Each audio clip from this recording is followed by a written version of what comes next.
Hey everybody, Wednesday night, 8 o'clock. You know what time it is. You know who we are.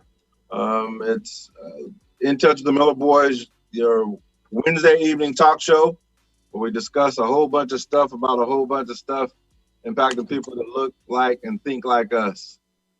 As always, I'm joined by my brother. What's going on? You look serious like I am tonight too. So anyway, I always look serious. as we get going, oh, that's not gonna work. Hang on one second.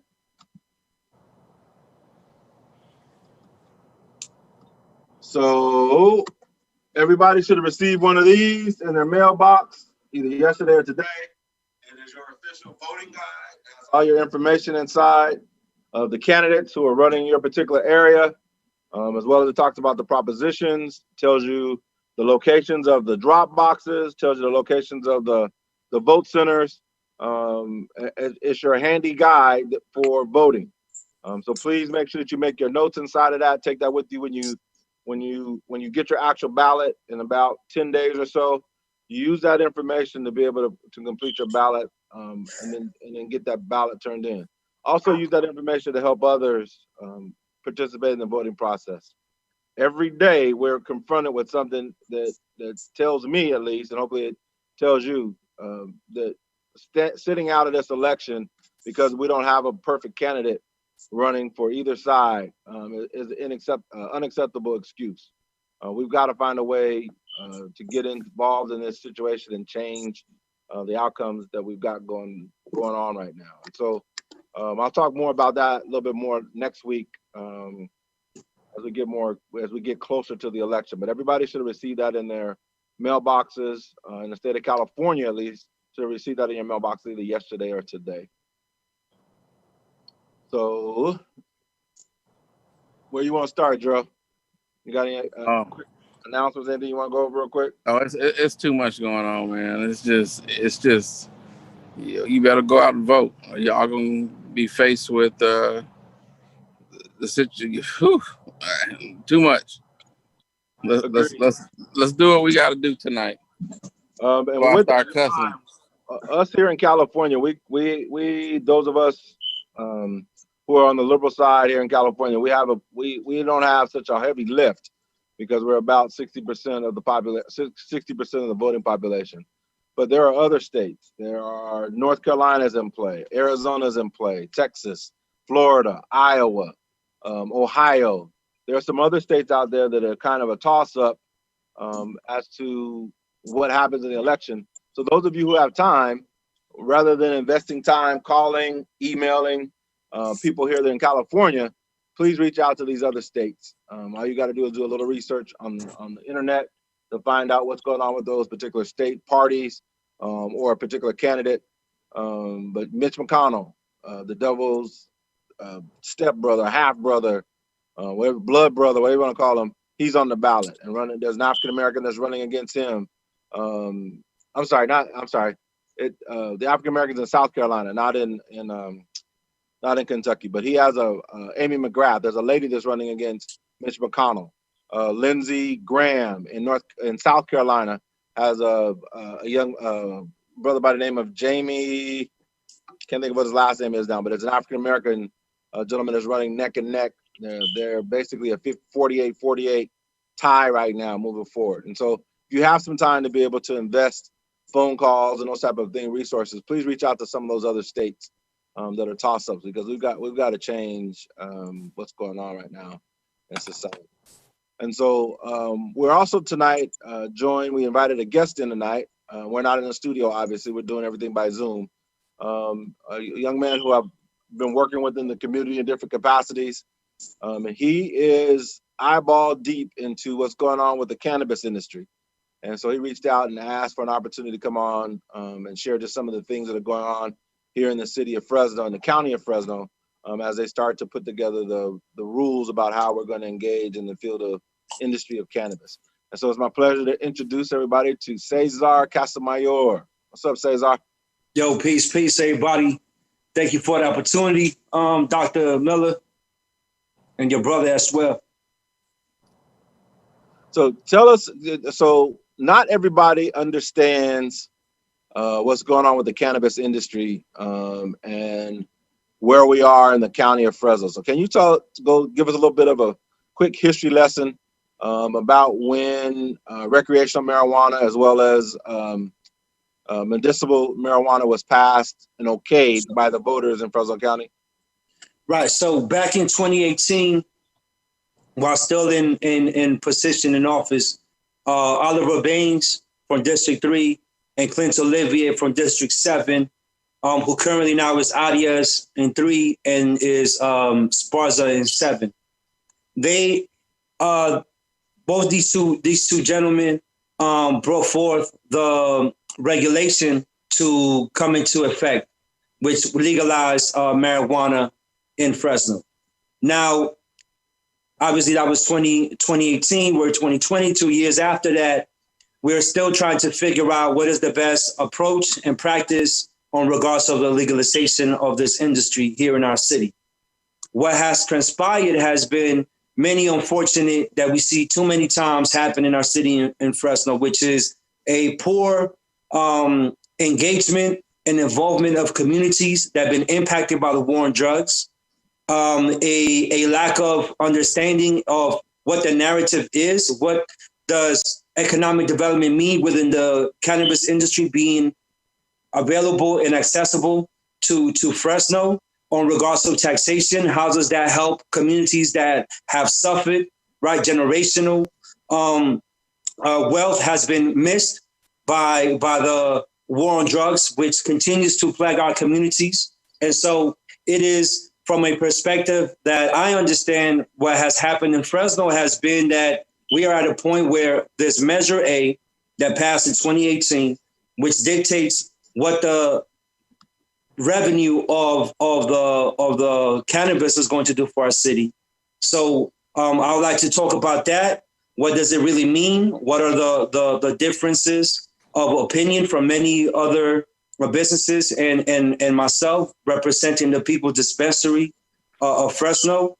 And also I would like to discuss a little bit further on, what is social equity for our communities in the industry, but also just on how the city is going to be approaching the funds. We know that there is a 90-10 split within the Measure A taxation. So 90% goes to 5 identified issues and 10% to this community impact fund. So we can start there.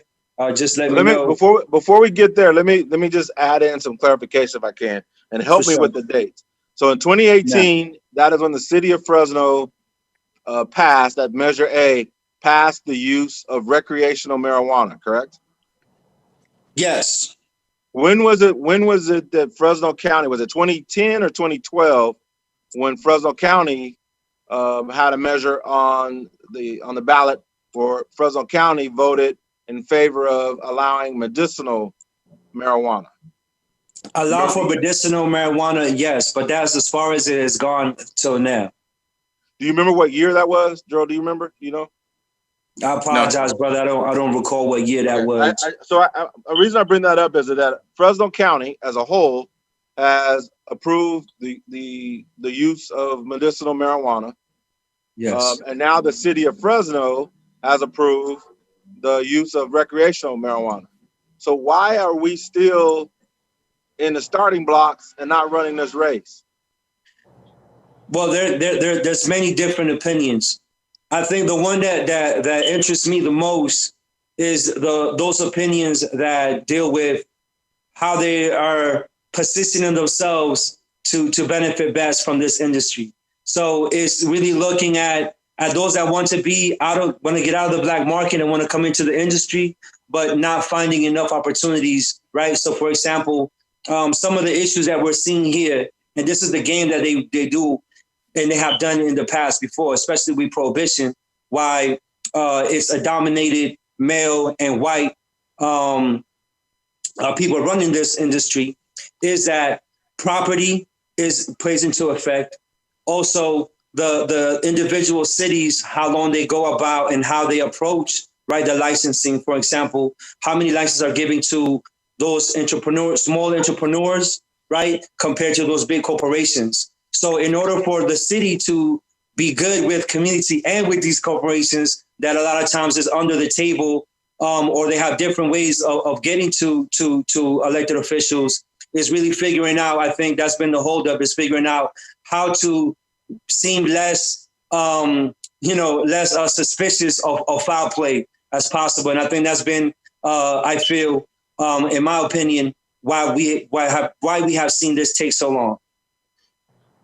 Okay, I just, it's always amazing to me when the people speak and government doesn't respond. I'm always questioning why, what is the delay? And so let's talk a little bit about Hold on, let me ask a question real quick.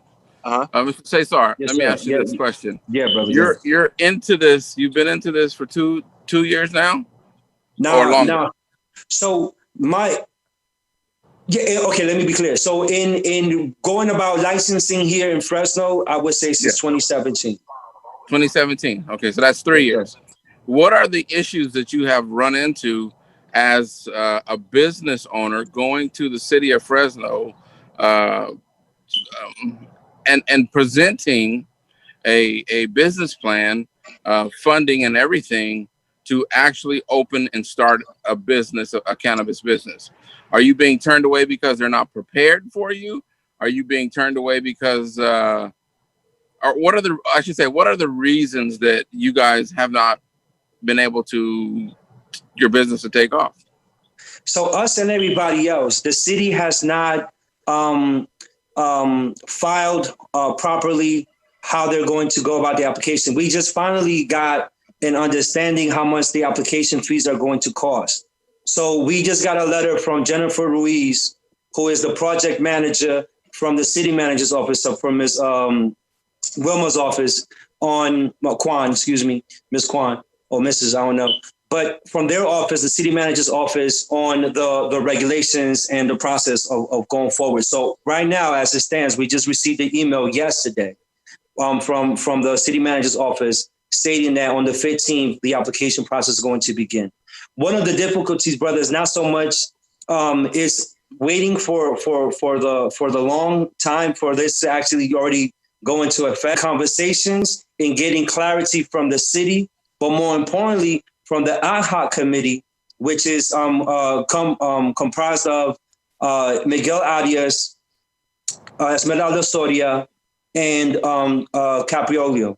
So these three city council members have been adding language to the verbiage of what the regulations are. So one of the frustrations that is specifically me and my business partner, because there's many businesses, but I want to be clear.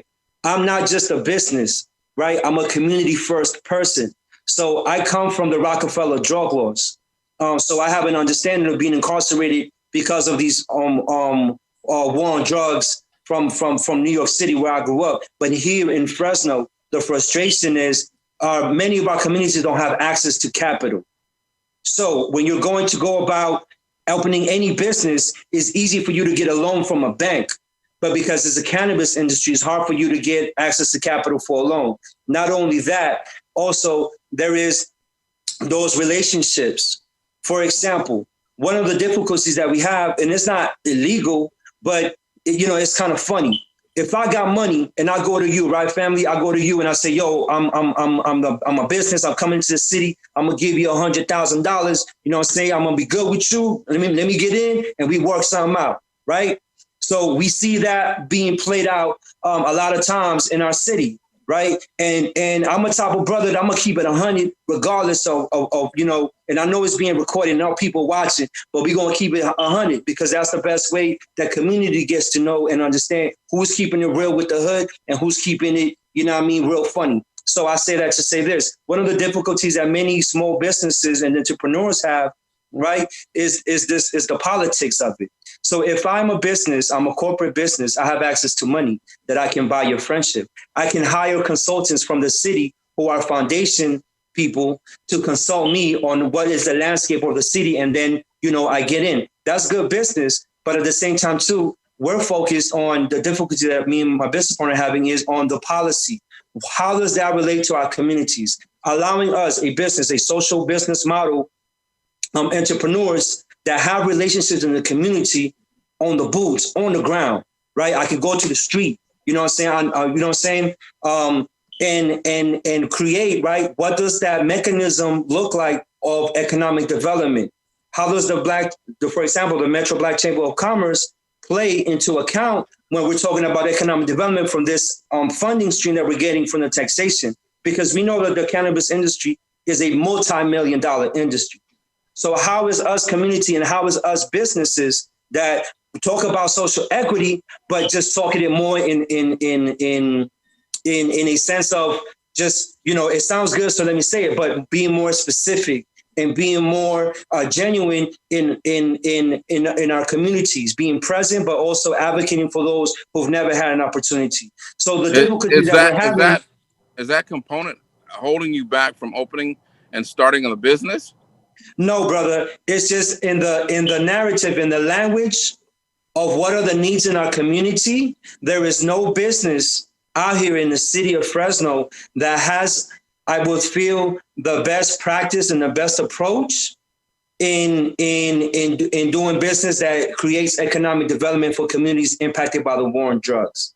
And in saying that, right now is to really just wait to see how the city is going to take what we've been saying. I mean, for a fact, Oliver Baines and Clint Olivier told me and my business partner that the policy that we gave to the city was too comprehensive, that our city is too conservative to see such regulations or policy in the cannabis pass through. That's what we were told by city council members. And so the difficulty, brother, is again, these issues that we know exist, but we cannot pinpoint specifically because we're not in these back room conversations that are happening. But we know for a fact, and I want to be respectful, I'm not going to say no names, but I know for a fact there's at least 2 companies out here that talk about social equity, but are really more about buying people's love than they are about really getting to know our community and understanding what are the needs, and not just using talking points from some foundations or organizations that are very limited in how they're engaging with our community. So there's a lot of different issues that are at play. But right now, as it stands, October 15th, the applications go out publicly to everybody, and then the city is going to decide how many days they're going to give for the applications to come in. But I will say that 15 days, as it was originally told to the public, that the city would open up, that was last week, the city was going to open up the application process, and they only have 15 days to submit the applications, which is very, very, very worrisome for the simple fact that these applications are almost 200, sometimes 600 pages long to be filled out. So giving people who are young entrepreneurs that are coming into the industry, it's a little bit unfair. But luckily, they're not going forward with that. They give it an extension because we ask questions, and I'm hoping all the businesses also ask questions on how the city is rolling out their application. Cesar, you've used the term social equity a couple of times. Can you define that? Yes. So we're defining social equity within this cannabis industry to look at economic development. So the economic development is in 3 pillars. 1 being entrepreneurship, 2 being employment, and 3 being mental health. And we're defining mental health in a very holistic sense, which is, for example, nonprofit organizations that do mentorship, that do physical activities like player development, for example, is considered mental health. So there's an array of that. So we're defining those are social equity needs in our community. Everything else that the city wants to do, for example, that is the 10%. We are arguing, and we love to have a more in-depth conversation moving forward, that the 10% from the city's Measure A taxation should be used for specifically that only, economic development. The other 90% should deal with homelessness, should deal with safety with the police. That does not mean that we need to hire more police. That means that we need to deal with safety in a better way. So looking at the 90%, these are the issues that the mayor wanted to put in the language of Measure A. So it is safety, it is parks, it is I believe is human trafficking and homelessness are the issues that are in the 90%.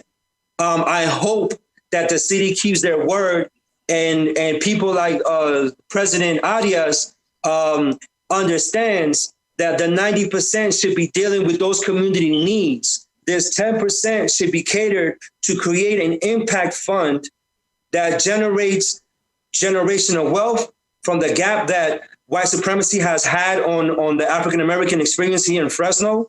It should go to, and it's specifically the African-American community, Latinos. I want to be clear on that. The most impacted communities in Fresno has been the African-American community, and I will argue with anyone that thinks differently. And that's how we stand as a business on a principle and understand it.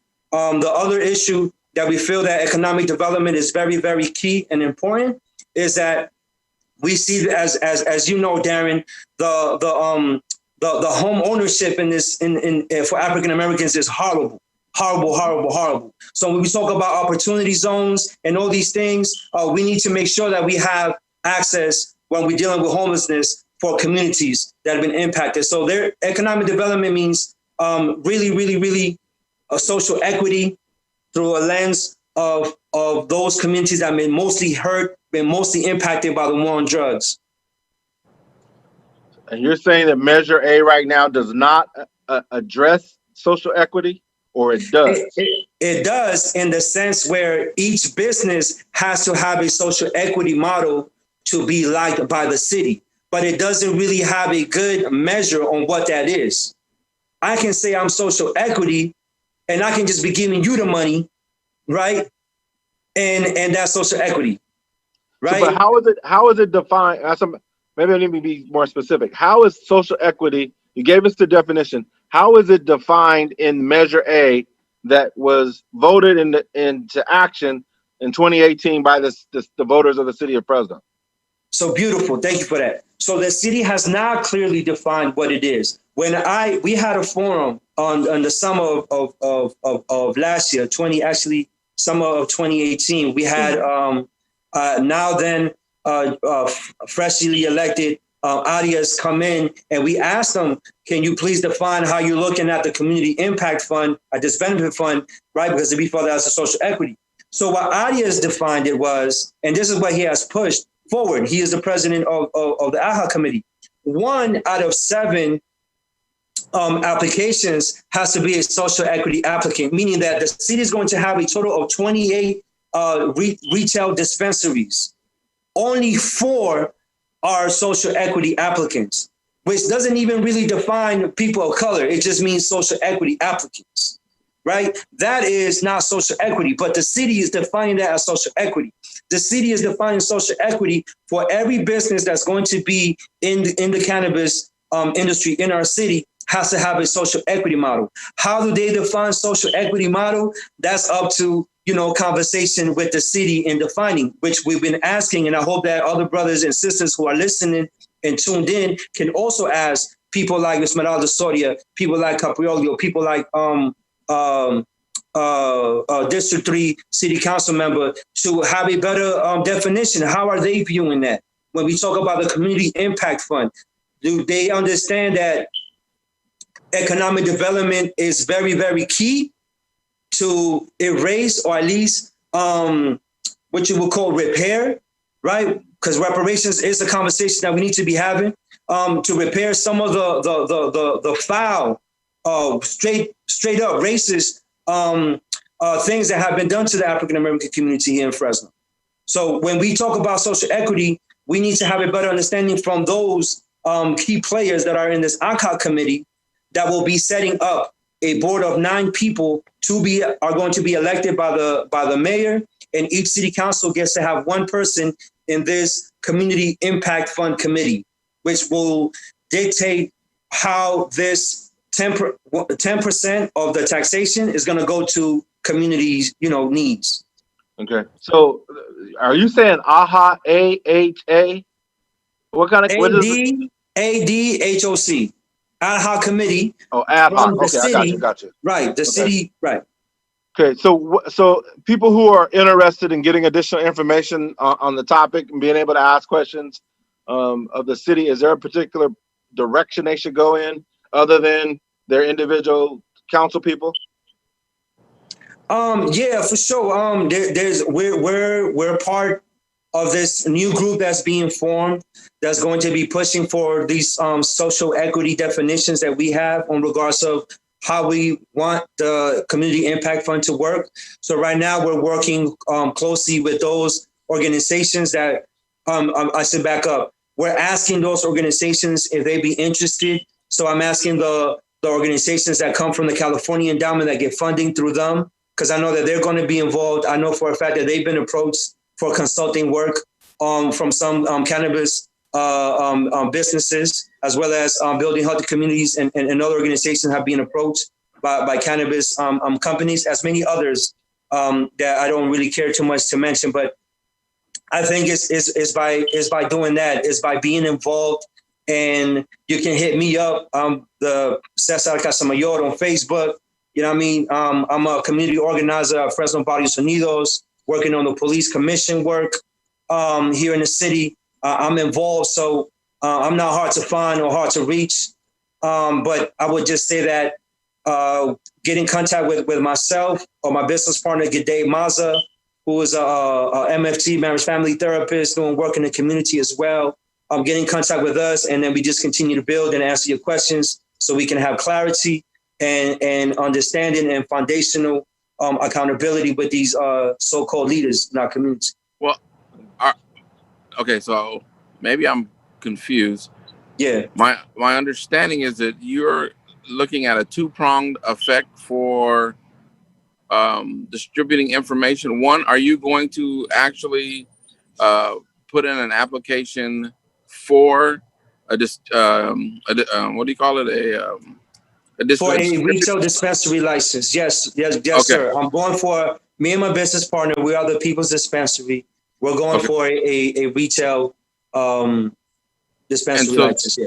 So the second part of what I wanted to ask, and then are you trying to hold the city of Fresno's government not responsible, but hold their feet to the fire for having a larger percentage of community service type projects and functions? Is that what I'm hearing?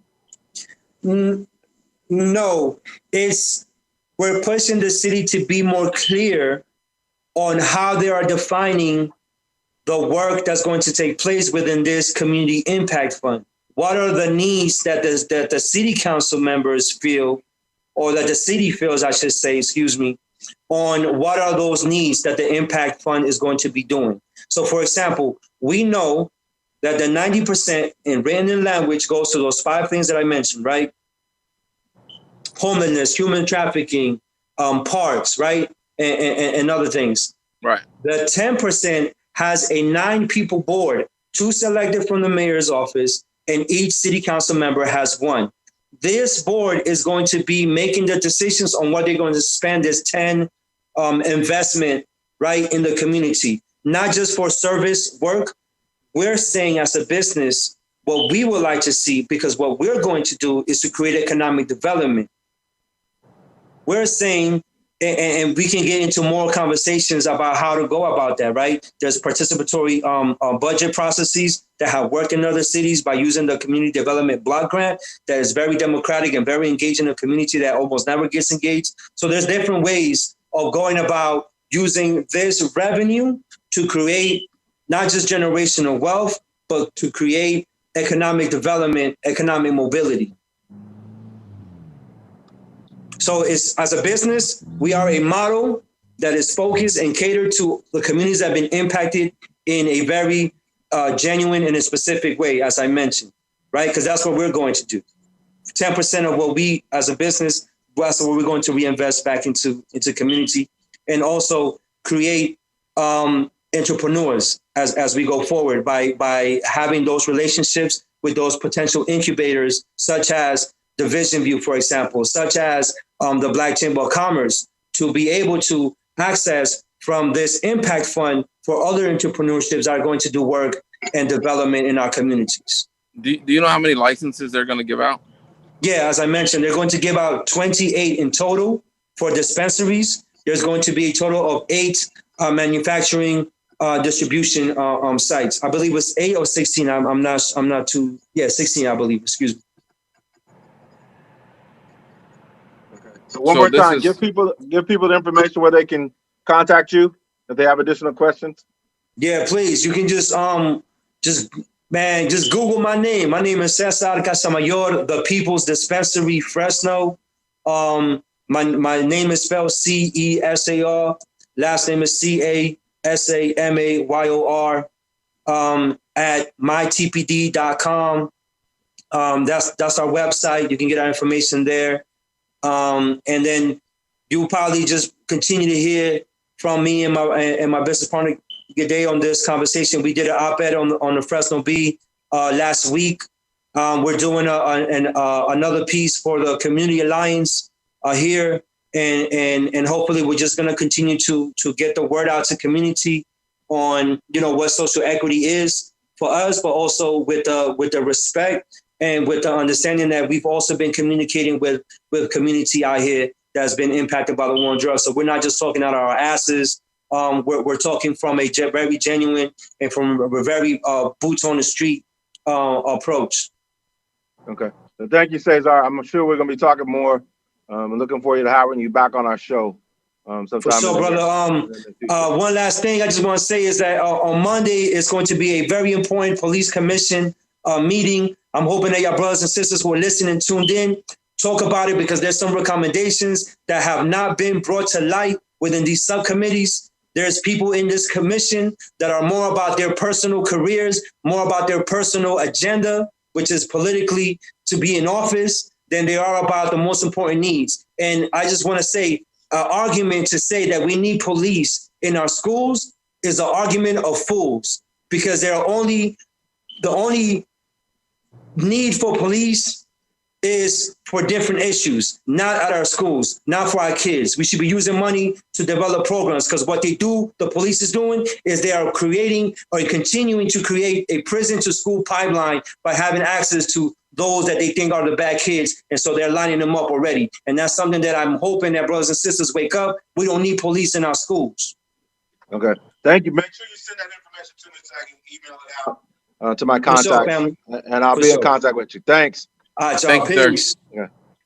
Hey, so Gerald, before we run out of time, I want to get your reaction to the breaking news today with the case with Breonna Taylor, and the things I'm kind of keeping up on the Chiron as it's going around now, with some of the reactions across the country. So what's your immediate response and reaction to this? That it was a big stinking hunking pile of BS. And that's what I believe. Why? Because you cannot see, when I talk to people, people have to understand that the people in control will start the narrative in the middle of the conversation. And it's very hard because we've been conditioned to understand those types of facts. Understanding that black people, for instance, black people were not brought to the United States as slaves.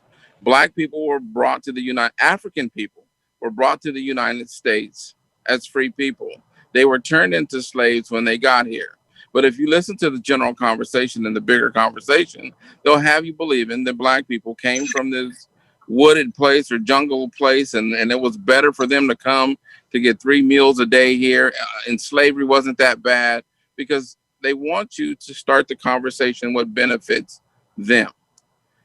You cannot have a situation where you don't know as well. You shouldn't have, and this is what I keep trying to explain to you, is that you can do whatever you want to do as long as you have the power to justify your actions and move around the mechanisms to hit all the levers. Then you can get yourself off with murder. You can get other officers off with murder. You can do those types of things because that's the way our government is set up. And it was a murder of a young lady. It shouldn't have happened. They killed an innocent person, and it was a gut punch. I mean, plain and simple, it was a gut punch. It shouldn't have happened. The officer and what you're going to hear from the general population now, it went to court. They said that this happened. They said, they said that this happened, and then they're going to start the narrative there, and they're not going to hear anything else. It was a gut punch. The thing that, and I haven't been keeping up necessarily with all the details of it, but as I listened today, the part that really is unsettling to me is the only charges that comes out of this case has nothing to do with Breonna Taylor. Correct. The charges that this officer is facing was because he discharged his weapon and it went into another person's house or apartment or whatever that was occupied by people. If he would have shot, well, he wasn't in the house, because if you listen today, according to Bojangles, there was only one person that entered into the apartment. One officer entered into the apartment, but 3 people shot into the apartment. This person that is looking at charges ran outside and was shooting into the apartment from outside. The other one was shooting down the hallway or through the open door from the outside into the apartment. Well, who do you know what you're shooting at? This comes to what Donald Trump was saying about the herd mentality. See, he's not smart enough to understand everything and process everything that people tell him. There's a such thing as herd mentality, and there's such thing as herd immunity, and he got them jumbled up, and that's what he used. Well, the police department has a herd mentality. They believe that they can go forward, and do not have to turn away, and retreat to safety. So in this incident today, what happened is, or on that particular day, is they murdered an innocent person, and if they had it their way, they would blame it, and they tried to blame it on her boyfriend. That makes absolutely no sense. So how does, and you may not be able to answer this question, how does the $12 million civil payout from the city of Louisville, how does that play into to this whole situation? Because in this capitalist white society, European society, which we live in, everything is based on money. And if we pay you, then we're good. We don't have to deal with the other issues of the criminality of it. You should be happy, darky. We gave you money. Now go somewhere and sit down. And we, as a population of people, we have to understand these types of things. You tell somebody that it's not about the money, and they're gonna look at you like it's crazy. And they'll tell you that it's always about the money. But you're talking about people that are morally corrupt, and they've been doing what they've been doing for so long and getting away with it for so long, is they think, okay, now we're caught. Write them a check. You write them a check, and then you sign a non-disclosure, and you're done. We'll continue to do this again on the other side. Why do you think Donald Trump was so upset when his Stormy Daniels came out with her story? Because I paid her off. I wrote her a check. Why should I be liable for that? This is the greatest land in the world. This is capitalism. Hopefully that whole facade is getting ready to come crashing down on their heads, because well, the question is, how does that come crashing down on their heads if that is one of the layers in the foundation of your republic that you've built, of your government, of your structure, of being American? That plays into that whole herd mindset. Agreed. Herd mentality. However, I believe that although our system and structure, our governmental rules and regulations are flawed, I think the part that we're dealing with now is not so much about the policy, it's about the people who are instituting those policies. And so what can people do? Just like they did in Ferguson, took them a couple of years to do it, but they changed the government there. They changed the people who are represented in their government. I don't know if it's working or not. I haven't been keeping up with it since they changed it. But this dude who made that, the attorney general, whatever his name, whatever position he holds today, they made that announcement. he can have his ass voted out. And I'm hoping that the people of Kentucky will exercise their ability to be able to do that. Will it happen? I don't know. But what can they do? That's something tangible they can do, is use their vote to make change. I'm outside, so I'm looking for the pie in the sky. That's not the pie in the sky. That's real, tangible things that you can do. It's to vote. Well let me. Yeah, you're right. You're right. But the reality of that is, everything that you vote on, because they don't want you out in the streets being violent and physical. That wasn't voted on, by the way. That was instituted. That was instituted. What are you talking about now? The regulations you're talking about in the city of Louisville, where they said you cannot. I'm not even. No. I'm not talking about that. I'm talking about the greater situation. I don't know where you're going, but stop trying to read my mind. That's not where I'm going. You are now getting ready to have a Supreme Court with a very conservative Supreme Court. So whatever you vote on or say or do this, that, or the other, it's going to go to the Supreme Court. And although they're supposed to be not Democrat, not Republican, they have their conservative ways, and that's how you stack a democracy against liberals or against the other side. So you can vote all you want, but the Supreme Court is not elected either. The Supreme Court is appointed by the people that we voted into office, and so I understand that it's not immediate. It's a couple of layers removed from it, but the only way that you can address all that, because what you're saying is it's not the Supreme Court and the rule book in which they're supposed to use. It's the people, it's the Supreme Court justices, and how their political ideologies affect their ability to institute what the rule book says. It's the people, it's not the policies, it's the problem. We control, in most cases, we control the people. In the three branches of government, the president and the legislative, we control, we put them there, either by voting them in or not voting and not participating, and our opponents, the other side, the opposite side, activates and participates and get their people in.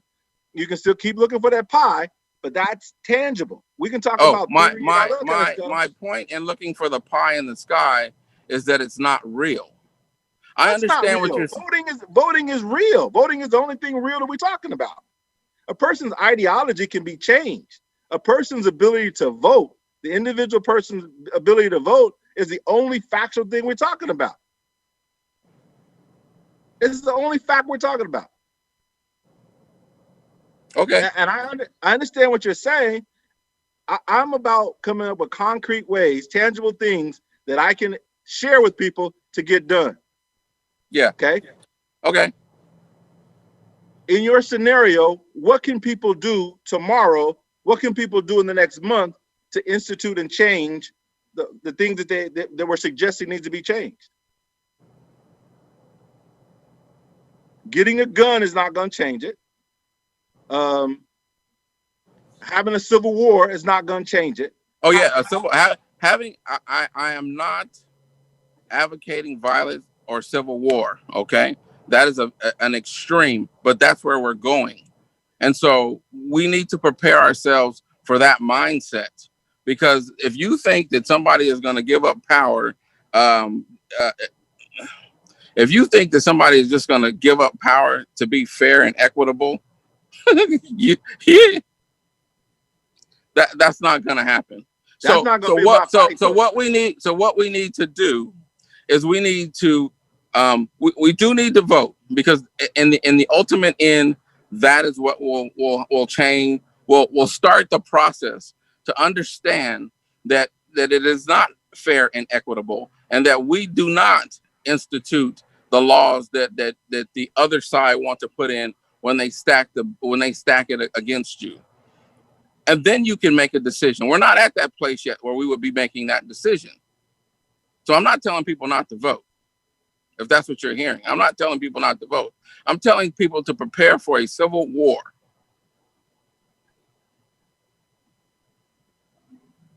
We will be suppressed and living in a depressed society as African Americans until there is some type of revolution.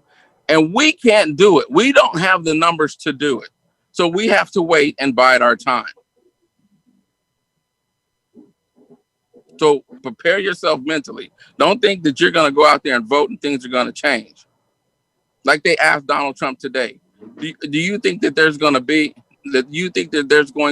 a peaceful exchange of power if you're not voted, when you're voted out, or some question of that? If he loses, will he agree to a peaceful transition of power as all the other presidents have done in the United States?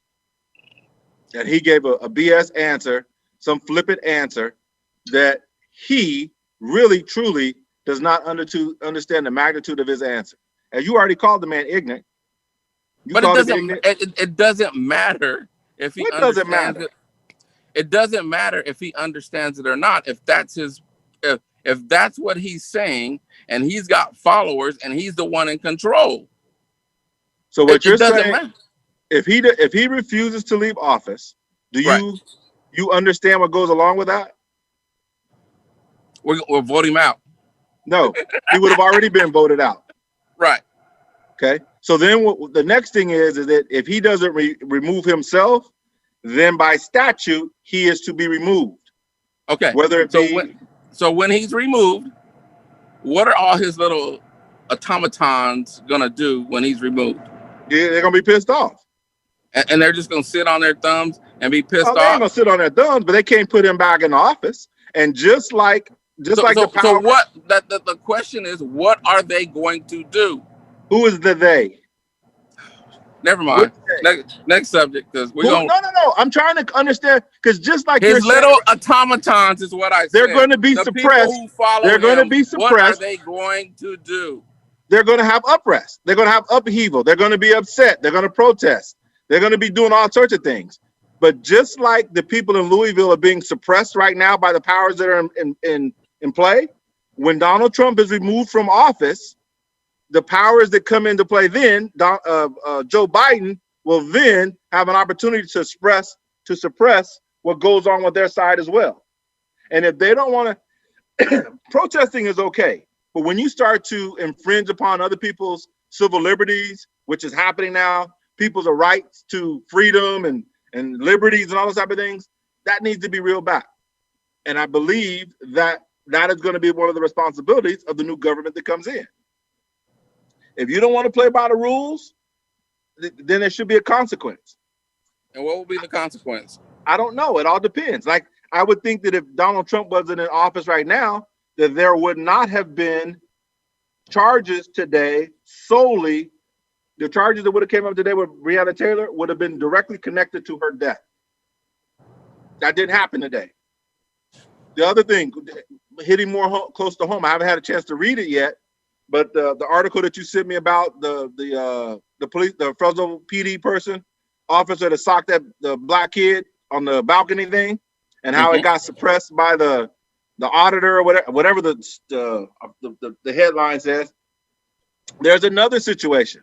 If it wasn't for the climate that we have here in the city of Fresno, being a conservative climate, that auditor wouldn't have had any issues at all with releasing his report. But what did that statement say? He was worried about releasing his findings, which was a negative black eye on the police department, because he did not want to have civil unrest.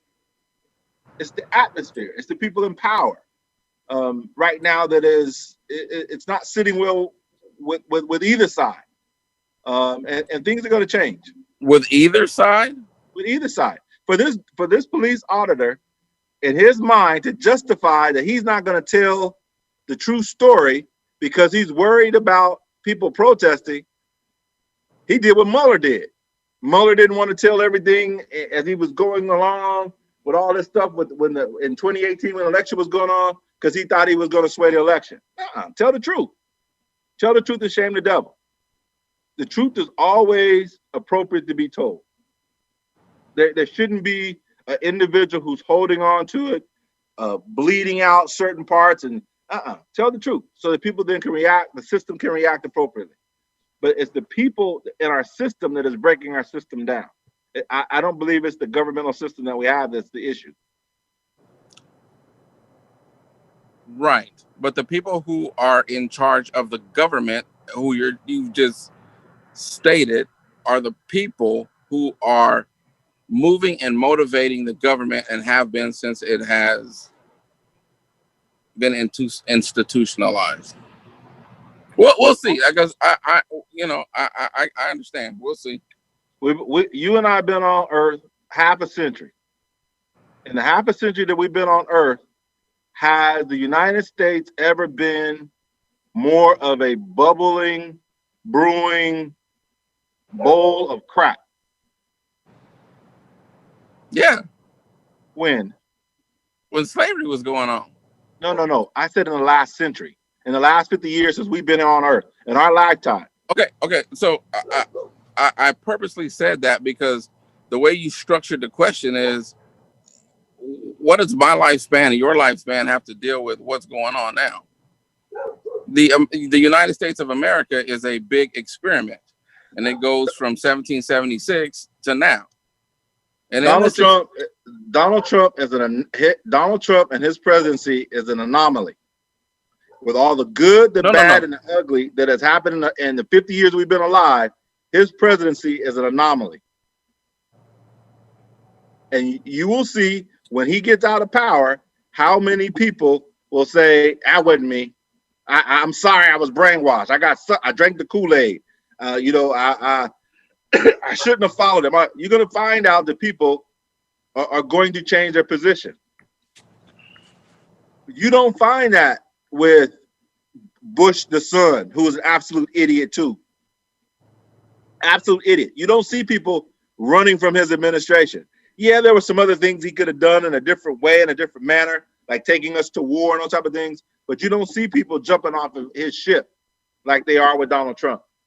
Donald Trump's presidency is an anomaly, and I believe that history will treat it in that way. This is not the way that the other 44 presidents that we've had and the racists, slave owners, all that kind of stuff. Even in the context of their times, this dude is the worst president in United States history. Period. One, he don't want to serve the American people. At least even with the slave owners, or back during the time of slavery when we weren't citizens, at least the presidents then at least treated the people who were citizens, the white Democrats, and it wasn't Democrats or Republicans back then, but whatever the political parties were back then, at least those presidents treated the abolitionists and the slave owners at least with some decency and collectivity as being Americans. This dude, because who was the boogeyman back then? We were I don't know who the boogeyman was. I don't know. I was going to say the African slaves, but that's not necessarily true. We weren't boogeymen then. I don't know what the boogeyman was. Africans were the boogeyman, and Africans were the leverage that was used for the conjoining, the glue that held the Europeans together. We were the boogeyman then, but we were enslaved, and we weren't even people according to the law of the land. Now, I know this is going to be harsh, and I might get in trouble for saying this, but African slaves during slavery was a commodity. We were a commodity. Our labor, our hard labor into the land, into this country, of the roller tilling of the fields and taking care of the crops, building the structures. We were the engine. We were the squirrel, the hamster in the wheel that kept the American economy going. If we were not such, we would have been treated totally different. Totally different. The only reason why. No. You can't. How would we have been treated differently? If we weren't what value did we have as the first slaves coming over to this country, or not the first slaves coming to the country, but in the midst of slavery, what was our value? You just identified it. Right. If we didn't have that value, if we came over here and didn't do anything, we couldn't raise crops and we couldn't build stuff and those type of, they wouldn't have kept us here. What's the need for having Oh my! enslaved us for all those times? I'm gonna do you like Mama does me when she doesn't understand. Oh my poor son. Okay, well then enlighten me. Please enlighten me. Who else? Who else? Okay, you got free labor. But that's what I just said. That's exactly what I'm saying.